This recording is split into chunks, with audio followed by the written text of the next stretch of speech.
हरे कृष्ण दोस्तों, भगवान श्री कृष्ण से रिलेटेड कई सारी लीलाएं आप सभी लोगों ने सुनी होंगी, जिसमें से एक विश्व प्रसिद्ध लीला है गोवर्धन लीला। वृंदावन के पास गोवर्धन पर्वत है जिसकी परिक्रमा लोग करते हैं। क्यों करते हैं उसकी परिक्रमा, क्या है उसका महत्व? आप सभी लोगों ने सुना होगा कि भगवान ने कैसे 7 दिन तक अपनी सबसे छोटी उंगली पर गोवर्धन पर्वत को उठाए रखा, देवराज इंद्र का घमंड चूर चूर करने के लिए। अगर मैं आप सभी लोगों को कहूं कि गोवर्धन पर्वत प्रभु से पहले भी किसी ने उठाया था, तो क्या आप लोग इस बात पे विश्वास करेंगे? तो यही आज हम देखेंगे कि गोवर्धन पर्वत वहां ब्रिज की भूमि पे किसने रखा और किसने प्रभु से पहले गोवर्धन पर्वत को उठाया था। A big shout out to captain YouTube channel, जिसका ये एपिसोड आज हम रिव्यू करेंगे, जिसका ये एपिसोड पे हम अपने व्यूज देंगे, रिएक्शन देंगे। तो चलिए शुरू करते हैं।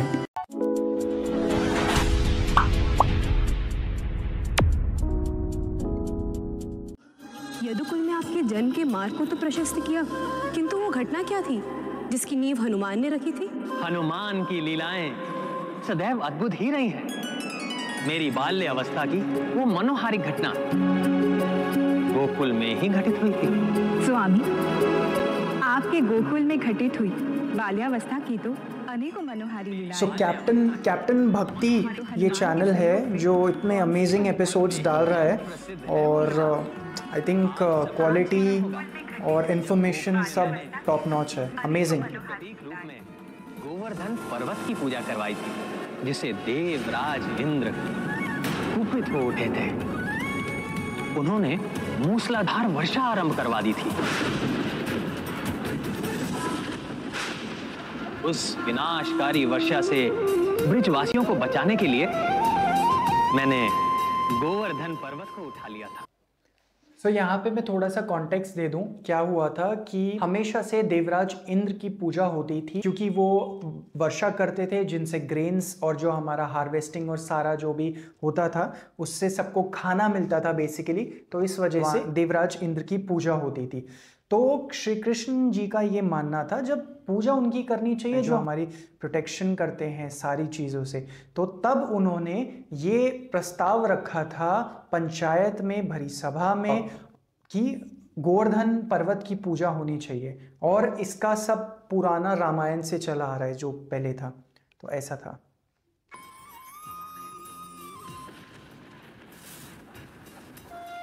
यस, सुना है आपने उस विशाल पर्वत को अपनी कनिष्ठ उंगली पर उठा लिया था।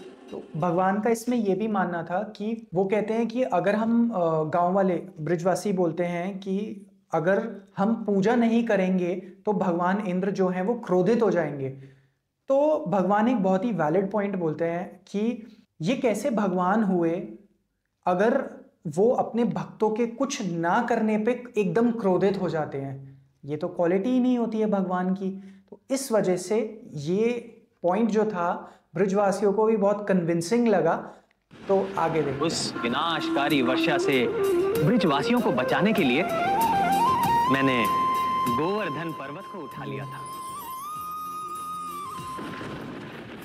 यस, प्रभु ने 7 दिन तक इस उंगली पे उठा के रखा सुना था। है आपने उस विशाल पर्वत को अपनी कनिष्ठ उंगली पर उठा लिया था। जी, जिसे देखकर देवराज इंद्र भी कंपित हो उठे थे। किंतु प्राणवल्लभ, आपके उस महापराक्रम में हनुमान की भी लीला थी क्या? हाँ मित्रविंदा, उस लीला के पार्श्व में हनुमान का ही एक वचन था, जो त्रेता युग में हनुमान ने गोवर्धन पर्वत को राम सेतु निर्माण के लिए ले जाते समय दिया था। मैं आपको वचन देता हूँ, एवरीथिंग इज लिंक्ड। आपका स्पर्श करेंगे पर्वतराज गोवर्धन, तत्पश्चात ही आपको सेतु का भाग बनाया जाएगा। तो क्या गोवर्धन पर्वत Goosebumps already। काल में किसी अन्य स्थान पर स्थित था क्या?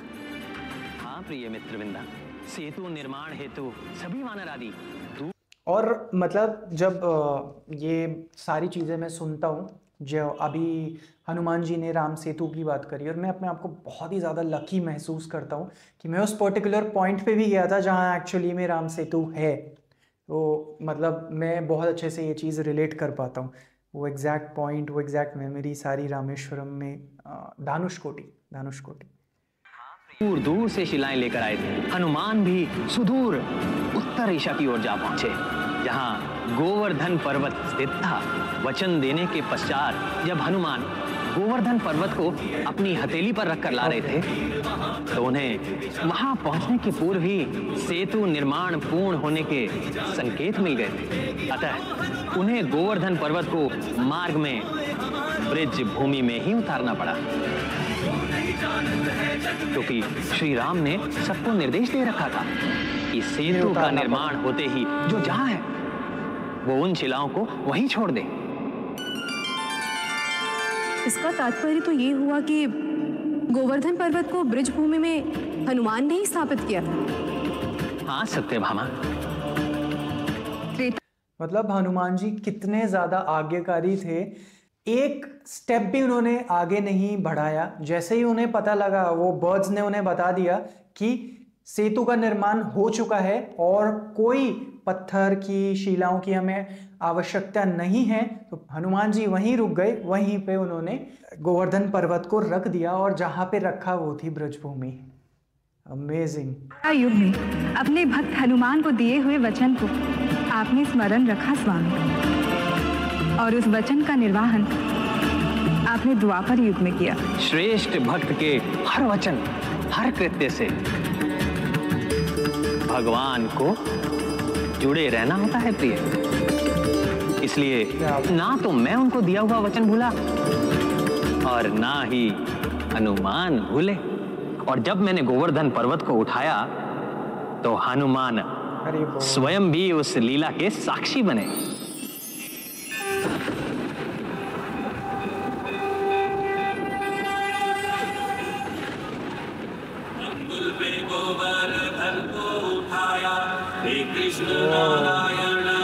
ये बहुत कम लोगों को पता है ये चीज कि हनुमान जी भी वहां थे उस पॉइंट पे। क्या बात है।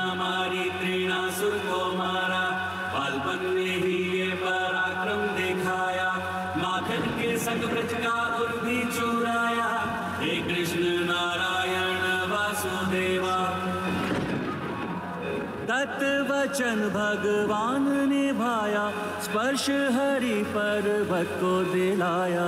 धन्य प्रभु राम जय जय कन्हैया, हे कृष्ण नारायण वासुदेवा। 7 दिन तक जब तक भगवान ने गोवर्धन पर्वत को उठाए रखा, हनुमान जी भी उनके दर्शन के लिए सामने ही खड़े रहे। बारिश में भीगते रहे, वो भी सामने ही खड़े हुए थे। देखिए, आप सब देख सकते हैं। वचन भगवान ने भाया, स्पर्श हरि पर्वत को दिलाया। धन्य प्रभु राम जय जय कन्हैया, हे कृष्ण नारायण वासुदेवा। हे महाभक्त हनुमान, आपके दिए हुए वचन के कारण ही आज मुझे प्रभु के अवतार के रूप में प्रभु श्री कृष्ण के स्पर्श का एवं उनकी सेवा करने का सौभाग्य प्राप्त हुआ है। आपको कोटि कोटि धन्यवाद हनुमान जी। ये आपका ही नहीं, मेरा भी सौभाग्य है पर्वत श्रेष्ठ गोवर्धन, जो प्रभु ने अपने तुच्छ सेवक हनुमान के वचन का मान रखा। ये जगत आपको प्रभु की इस उत्तम सेवा के लिए सदियों तक पूजता रहेगा। प्रभु श्री कृष्ण, आपने मेरे दिए हुए वचन को तो निभा दिया, अब मेरी एक तुच्छ इच्छा और पूर्ण कर दीजिए। वर्षों से ये नेत्र आपके श्री राम रूप के दर्शन के लिए तरस रहे हैं। हे प्रभु, मुझे मेरे मतलब आप सभी लोग देख सकते हो, एक पूरा युग बीत गया, लेकिन भगवान को अपना दिया हुआ वचन याद था कि कैसे उन्होंने वचन दिया था, और पूरा एक युग बाद जाके भगवान ने उस वचन को पूरा किया है। भूले नहीं है भगवान। आराध्य श्री राम के रूप में दर्शन दीजिए।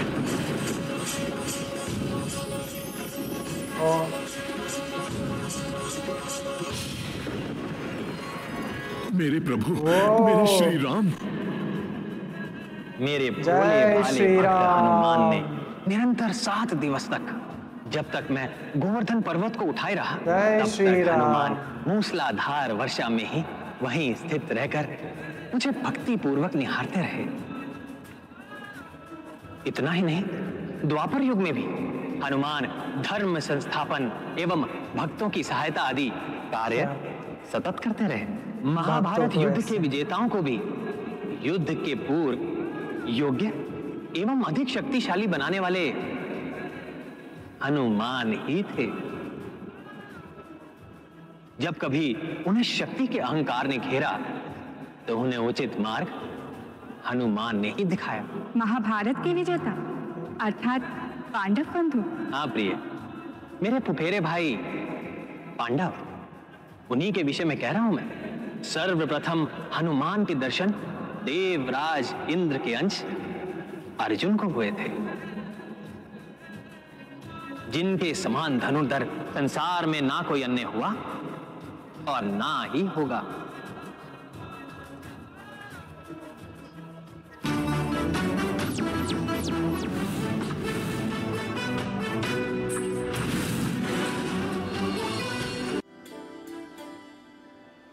तो महाभारत के युद्ध में भी मतलब हनुमान जी का कितना बड़ा रोल था। आप लोगों ने देखा कि कैसे हनुमान जी थे जिन्होंने गोवर्धन पर्वत को ब्रजभूमि पे रखा था, और सतयुग में जो राम सेतु बनाने के लिए जो पत्थर की आवश्यकता थी उसके लिए वो लेके जा रहे थे। जब राम सेतु बन गया वो पत्थर को वहीं रख दिया। उसके बाद जब वहाँ पे ब्रजवासी आए, एक पूरा युग बीत गया उसको, और जब वो आए उसके बाद ये वाली सारी लीला हुई, तब प्रभु ने अपने इस उंगली के स्पर्श से गोवर्धन को छुआ था और वो वचन को पूरा किया था, और तब ये गोवर्धन लीला घटी थी।